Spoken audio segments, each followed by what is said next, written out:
1 2 3តា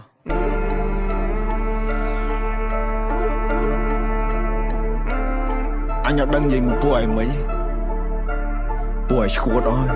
ពួកឯងស្ដាប់បននេះដាក់ subtitle នៅស្ទើរខ្មែរថៃដីខ្មែរអត់ត្រូវការអ្នកណាមកថៃជំនួសពួកចោលឆ្លៀនពៀនបើមិនងាប់ក៏វាអាចរបួសតជំនាន់អ្នកចោលសៀមរឿងសង្គ្រាមគឺវាឃ្លានហួរដើម្បីដល់អំណាចស្រ័យជេរចាចអញខ្មាស់គេជំនួសអញទៅឲ្យអញវាយតឲ្យមួយថ្ងៃពួកអាចយ៉ាងไรអញទៅឲ្យអញវាយនោះឲ្យវិជ័យពួកប្រែដល់លើដីទុកអញអ្នកកែកាយអញទៅឲ្យអញវាយសុទ្ធតែពួកថ្មិលបាញ់ចេញស៊ីវិលចរិតពួកថៃអញទៅឲ្យអញវាយធ្វើបាបពួកអញណាធ្វើបាបដល់ចាជាសាពួកនេះលេងទាំងនេះបំពេញមានអំណាចលើទីហ៊ានពួកអននេះចេះតែមានលេងលខោឲ្យយើងមើលពួកអកក្រឹកចាំអញប្លង់ឲ្យកិច្ចពួកអននេះលេងល្បិចសុទ្ធពួកអកពើគិតថាមានតែឯងសេចដុំមកសំញ៉ៃពួកនេះអ្នកកំ plai នៅអាស៊ីគេមើលកូនខ្មែរយើងមូលមីចាប់ដៃសាមគ្គីដៃតពីដូតាឈួតដាក់trongរូរើមកមួយសងដបនៅសសសអត់មានអ្នកកងប់លើដីខ្មែរអត់មានអ្នកហែពួកអាបសោអញមានឈាមខ្មែរដូនតាអញថែដល់ទីបញ្ចប់ពួកនេះលប់ឡាយមានសាសនាដែរតែធ្វើដោយលប់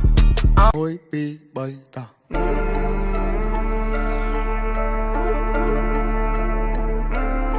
អញអត់ដឹងនិយាយមួយពួកឯងមិនពួកឯងឈួតអើយពួកឯងស្ដាប់បននេះដាក់ subtitle នៅស្ទើរខ្មែរថៃដីខ្មែរអត់ត្រូវការអ្នកណាមកថៃជំនួសពួកចោលឆ្លៀនពៀនបើមិនងាប់ក៏វាអាចរបួសតជំនាន់អ្នកចោលសៀមរឿងសង្គ្រាមគឺវាឃ្លានហួរដើម្បីដល់អំណាចស្រ័យជេរចាចអញខ្មាស់គេជំនួស